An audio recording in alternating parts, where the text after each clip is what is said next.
Hi, this is Kaylin from Reckless Sisu Coaching. I'm doing a part 2 of my previous video, and I'm going to be talking about the response I got from my family in regards to the videos that I have started putting out.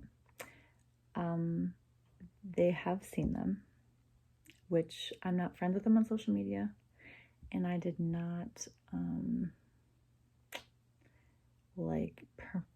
I didn't intend to necessarily promote it, or I didn't send them to them, anything like that, but they did run into them pretty quickly. I'm not surprised, even though I have most of them blocked. My dad, who I have blocked, actually was one who saw them. My family has stalked me for a very long time. My mom actually admitted this to me when I was in my early 20s, that she would send people out to spy on me. It's interesting. And I don't want to get too much into that right now, but I got a text message saying, so your mom's a sociopathic narcissist, or a sadistic sociopath, ? And I responded with, unfortunately to me, yes, those have been her behaviors. And this started up a very textbook covert narcissist response, narcissistic rage response. It was abuse after abusive statement after abusive statement back.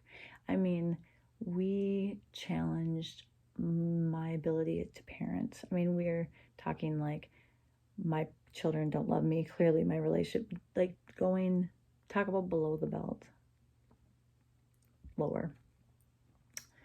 Do these things affect me in any way, or have ignite any kind of emotional response with me? No. They're not effective because I know what they are. They're not effective because they're bullshit.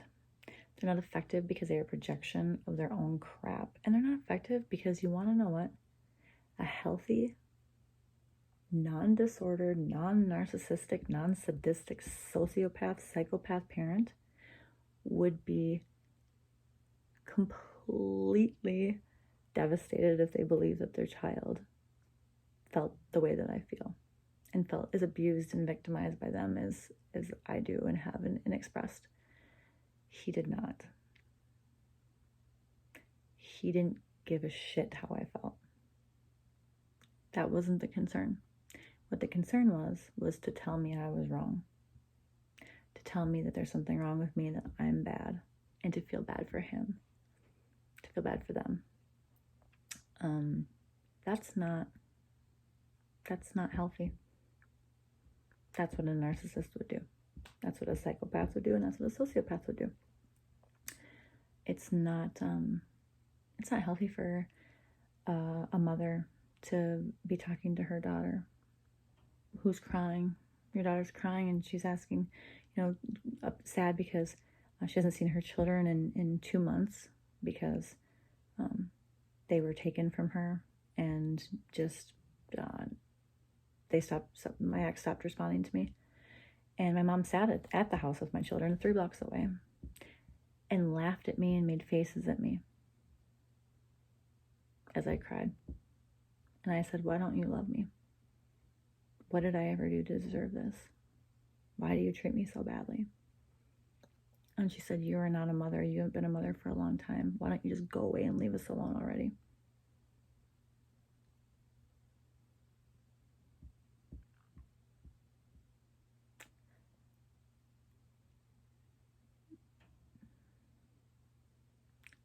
I don't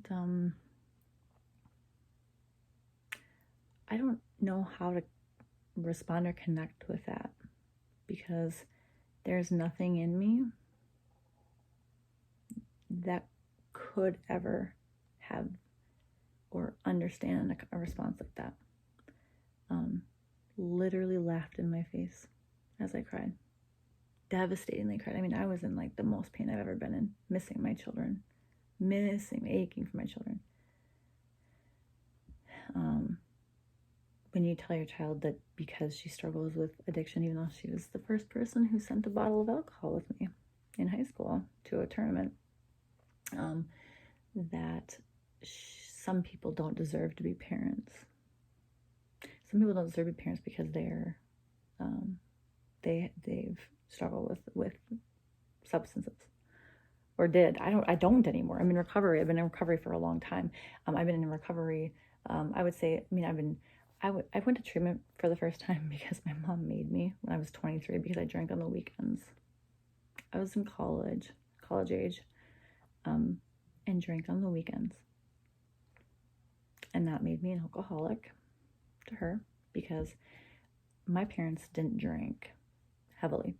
They had alcoholic parents, and they believed that if they cut the alcohol out, that made them wonderful parents. And all the shitty behaviors, all the toxic behaviors were still there, and then magnified even, because they didn't have anything to cope with.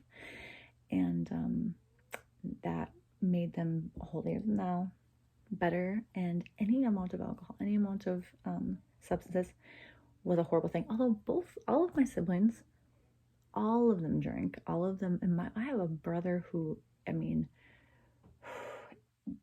it's very bad. We're talking, he sees prostitutes, he is he works in a pharmacy and abuses narcotics, drinks. I mean, we're talking like, and never have they suggested he needed to go to treatment. It's amazing. But I needed to, because I was an alcoholic. And now today, she says that I need to not be a parent, even though I've been, so again, that was when I was 23. I'm 38 now, so 15 years, and I've had like true freedom since 2015, when I really did some hard work and long-term treatment and got away from my last abuser. That relationship was with another very disordered person who I have kids with. And when I got away from him, it was very domestically violent. I was able to finally be sober, right? And there's been some struggles along the way. There's been a few. Don't get me wrong. It hasn't been a picture perfect situation. I've not been able to get out, and he is very abusive. I mean, we're talking like it's severe. So I have gone back and have fallen back at moments, but I am very honest about those moments. I self-report.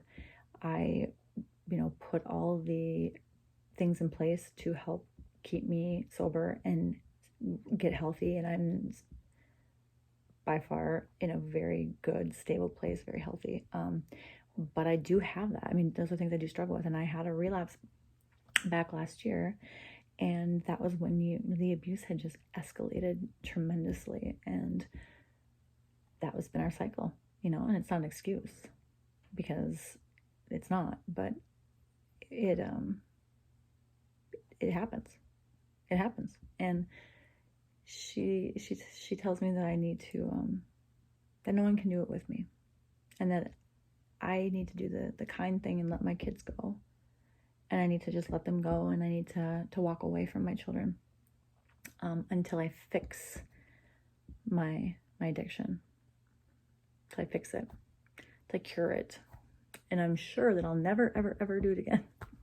Which, if you know anything about recovery, is laughable, right? Like you do one day at a time. You don't know that you're never going to use again. You don't know what's going to happen in 10 years. I mean, I don't know what's going to happen in 5 years. I don't know. I can hope not. I cannot intend to. I cannot plan to. But come on, like what you're basically saying is walk away from your children and never come back, because you don't deserve to be a mom. And that's a bold statement coming from one of the most sadistically abusive mothers I've ever known and ever seen. I mean, my mom, she's a piece of work. She's a horrible parent. She's a horrible grandparent. She is cruel. She's manipulative. She's pretended to be deaf since I can remember. She's not deaf. She can hear just fine. She doesn't have hearing aids. She refuses to get them. She claims she can't speak over the phone or FaceTime because she can't hear. But So then you're forced to text because she loves to do the back and forth with the texting and show phones and delete things. And oh man, that's her thing, right? And she can hear. I found that out recently. And that was when she called me. And then, well, she thought that she was gonna, not get caught on a phone call. One, because there's no proof, right? She said she could hear me just fine. We had hours and hours and hours long conversation. She could hear everything just fine. It's pretty messed up. I will at some point go through and tell some of the stories, but my childhood, like, wow. When I look back now, I'm like, holy shit. I can't believe I got through that. I can't believe the things that happened to me that I thought were normal. Don't get me wrong, it wasn't normal. There was a lot of physical abuse, and I ended up snapping back. I did. I saw my mom bite a child once. We were in a car with my friend, who's a young boy, who's one of the neighbors, and he bit me or he had something, and my mom turned around and she grabbed this little boy's hand and he bit his hand. She was fucking nuts. Absolutely crazy and abusive. And this woman is telling me what a horrible mom I am and that I don't deserve to be a mom. It's the funniest shit I've ever heard in my life. I don't. Honestly, the woman can hardly put together a coherent sentence. She's so, she'll talk to you and she'll go into these long, and you just sit there and you're like, I kind of understand, but you can tell now. Now I can tell. She's just distorted, right? Trying to survive, but in a very unhealthy way. And the sadistic stuff is just overpowering. So, so my dad just went on and on and on and on and on. We're talking, I can't believe people believe you. And that's the thing he's most upset about. See, before this all happened, I told my parents, they know I'm a speaker. I'm a professional speaker. I speak. I'm not getting paid for it, but I do it through my advocacy, through my recovery. Since then post-abortion stuff I've done. I was a trauma counselor. I worked with women in post-abortive situations who were struggling with their abortions because that's part of my past. And so I do a lot of public speaking. It's something that comes very naturally to me. My mom forced me to be on the speech team when I was younger so I could write speeches about how wonderful my adoptive parents were, or how my parents adopted two of my siblings. So to write speeches about adoption and to go, do them on the speech team, and then that, further spread their message that they were wonderful, self-sacrificing people. It was really disgusting. It was published, though. It was published in 6th grade. I was a published author. So, they pushed me. Anyone that has narcissistic parents know that performance is a big thing. That you want to be good enough, you want to perform, because then you aren't abused. Then you are, you're going to let off the hook some. And you can kind of act how you want, and you're just kind of out of the line of fire. And so I did that, man. And you know what? I found out that I was good at almost everything. And not just good, I was really good. And they pushed me, and you know what? Oh, man, I did so much. And I was the best of the best of the best. But I was pretty dang good, and I've done some really amazing things. And I'm not afraid to try. I'm not afraid to try new things. The things that they did to hurt me or to abuse me actually helped me in a lot of ways. My sisu inside of me, my determination, my motivation, my just, my alchemy. I believe I can do anything. It's because my parents pushed me so hard. And because they pushed me, they would push me because I could do more than what most could. I would be 13 and I'd be trying out for a junior Olympic volleyball team. And my mom would be like, try out for the 16-year-old team. There's an A team and a B team. Try out for it. You can do it. So I tried out for it. I made it. The A team as a 13-year-old. Running varsity track in 7th grade. All these, everything. And they'd push it, and I'd see myself and be like, wow, I really can do these things. Wow. So you know what? That was amazing. I don't know if the intent, I don't believe was good. I can't say that for sure. But I don't think it's because, I know my mom hates me because she will never, ever, ever, ever be me. She will never be articulate. She'll never be respected. She'll never be confident. She will never be honest, truthful, kind, authentic, brave, and courageous. She can't stand on her own 2 feet. She just couldn't do it. She won't do it. And you know what? I think that's sad. I think that's sad. And I think that's sad until I remember. So the empathic part of me wants to be really sad, right? But then I remember that because of that jealousy, she's tried to destroy me and sabotage me and hurt me and make me hate myself and make me kill myself even. So then I don't feel so fucking bad anymore.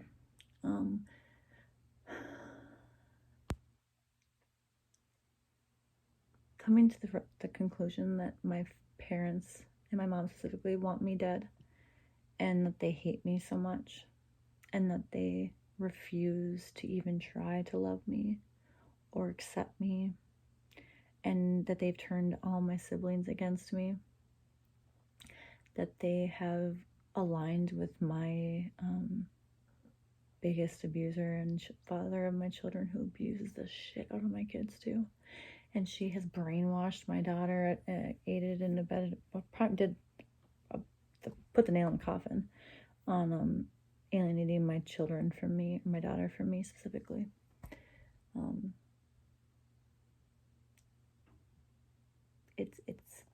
It's really hard to wrap your head around those things, that they hate you. Your entire family hates you. And you don't know why, because you love them and all you've ever wanted to do is be good enough for them. I mean, I went to treatment. I sought to get treatment and therapy because I thought I was defective and I wanted to be good enough for them and I wanted to fix myself for them. I didn't think there was anything wrong with me. I didn't care about fixing myself for me. I was fine. I didn't know any better. I didn't know there was anything wrong. I didn't know. But they kept telling me that there was something wrong with me. They'd tell me, and I would call my mom. I remember I'd cry, like, there's something wrong with me. I'm defective. I'm messed up. There's something wrong with my brother said the same thing. I think there's something wrong with my brain. You know what? There is something wrong with your brain. It's been messed with and manipulated and controlled, and you've been gaslighted, and you've had mind games played with you your entire life. It's rewired your brain. It's confused your brain. There's cognitive dissonance. One of my brothers has freaking seizures. Seizures as a result of abuse. My other brother is in complete addiction. I have one who I'm pretty sure is a psychopath. 0 feelings whatsoever. Hardly any empathy. Got the freaking one brother's in hypervigilance. I mean, constantly. Deer in the headlights. It's terrifying to see it. And one who's just a complete narcissist. I mean, just like really bad. And I'm the scapegoat. I'm the one that they don't want to know. They,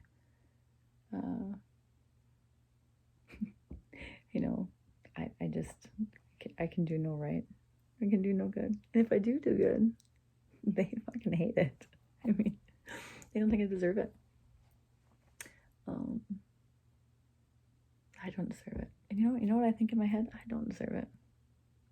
Who deserves anything? What does that even mean? I don't deserve it because I didn't get it or go through life, in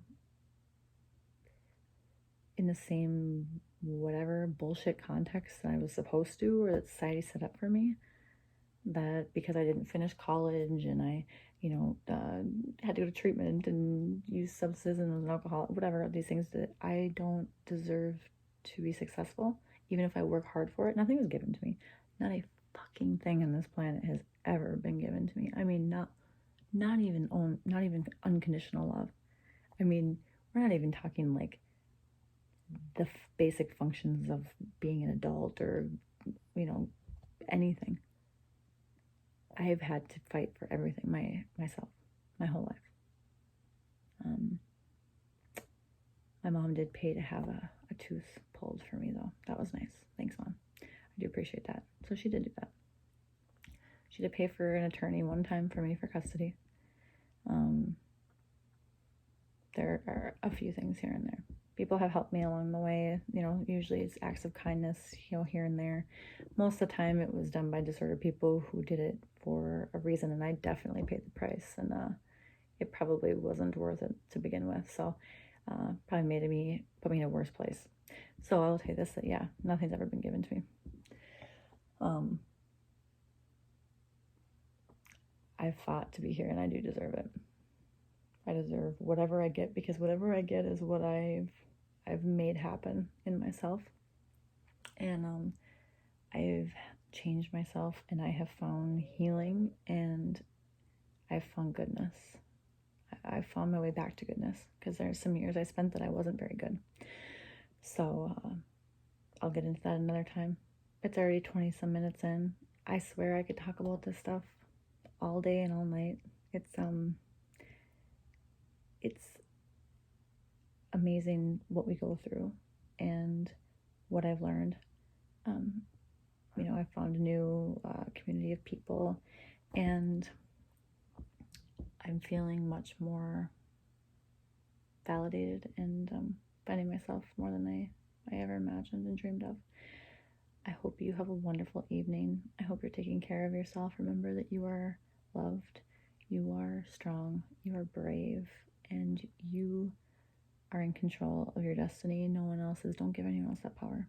Don't hand your power over. Don't do it. Life is hard. It's not. It's sometimes it feels like it'll be easier with those people that are hurting you, because they give you things, whatever it is, money, comfort, stability, belonging. It's not worth it. I can tell you that loneliness has definitely been a fear of mine, but I was lonely even with them. So you're just lonely and not abused. You know, when you take that step out. And they aren't even lonely so much. It's more just kind of comforted. But it's the fear of loneliness, right? Like, it's that fear of being alone when you're already feeling completely lonely because you're with emotionally void people who want to devalue and make you feel worthless, so you do feel alone. But you're not alone, so it's very confusing, right? So don't do that. Seek your knowledge. Be a truth teller. Be a knowledge seeker. This is your way to healing. And what I'm going to start doing at every end of every video is to say hi to my daughter. If you ever see this, know how much I love you, and I do everything that I do for you. Have a great night. Bye from Minnesota.